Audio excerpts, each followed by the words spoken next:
So we were talking backstage about biopharmaceutical industry, and I was explaining to you that it costs $1.2, $1.5 billion to bring a drug to market. It's one of the riskiest ventures. These people are incredible risk takers and entrepreneurs. Most of their projects fail, and most of the drugs that get approved by the FDA never pay for themselves. And as I was saying to you, every country, every state wants us to come and set up because they want the jobs and benefits. They don't want to pay for anything. They believe that our prices are too high, and they want to drive them down. You can't be engaged in the riskiest, highest risk endeavor and not have high reward. The economics don't work out. And it's a dilemma for us. So what are your thoughts about that, and what do you think we should do? Well, I'm by no means an expert. I recognize the dilemma. And earlier I saw Governor Brown was here, and Governor Patrick was here, and of course my friend Terry McAuliffe, Governor of the Commonwealth of Virginia, was here. And I happen to believe that those three governors are very thoughtful, creative policymakers. And I do think that this is going to become an increasing challenge for the domestic industry. Because I think what we'll see is more and more state capitalism, state-owned businesses, very large guarantees coming from other countries, not just the tax system, which has its own issues, but real subsidization for these kinds of risky enterprises outside of our country if we don't come up with some sensible solutions that continue to encourage and incentivize risk-taking and figure out what the appropriate balance is for the reward side and, of course, the cost to health care. And one of the ideas that I know people have been trying to come to grips with, is there any way in our system to embed some kind of foundational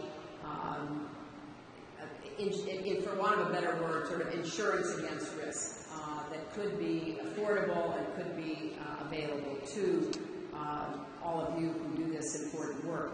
I think we should have the kind of intensive discussion, and maybe if Washington right now is not particularly welcoming to this kind of effort, maybe it could be put together by a lot of the states that are the leaders in hosting biotech companies. The tax issue is something else. Clearly, I believe we've got to rationalize our tax system, because I don't want to see biotech companies or pharma companies moving out of our country simply because of some kind of perceived tax disadvantage and potential tax advantage somewhere else.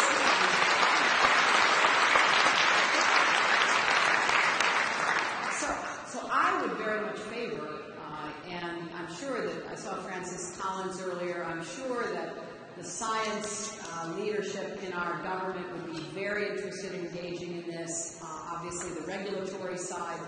So Jim, maybe there is a way to get a representative group of actors at the table to start really going through this.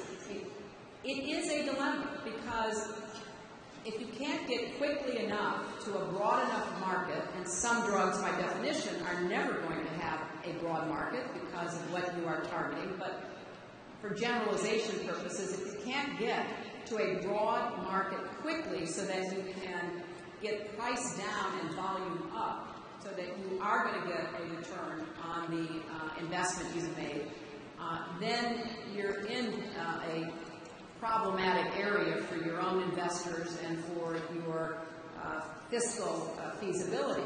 On the other hand, if you invest all this money and, as Jim said, you don't get through clinical trials, you don't get approval, so you've got all these sunk costs, which could mean the end of your business, but you still have expertise that might be useful. How do we take advantage of that? I just think we ought to have a careful analysis of all of the issues and, frankly, the many sub-issues, and begin to talk about, are there win-win solutions that we can bring to the table? How do we work with the states? What role can they play? California did a very important task in creating a funding stream for stem cell research. Other states have followed suit when it looked as though the federal government would not be doing that. So states have a role to play, but we need a national framework.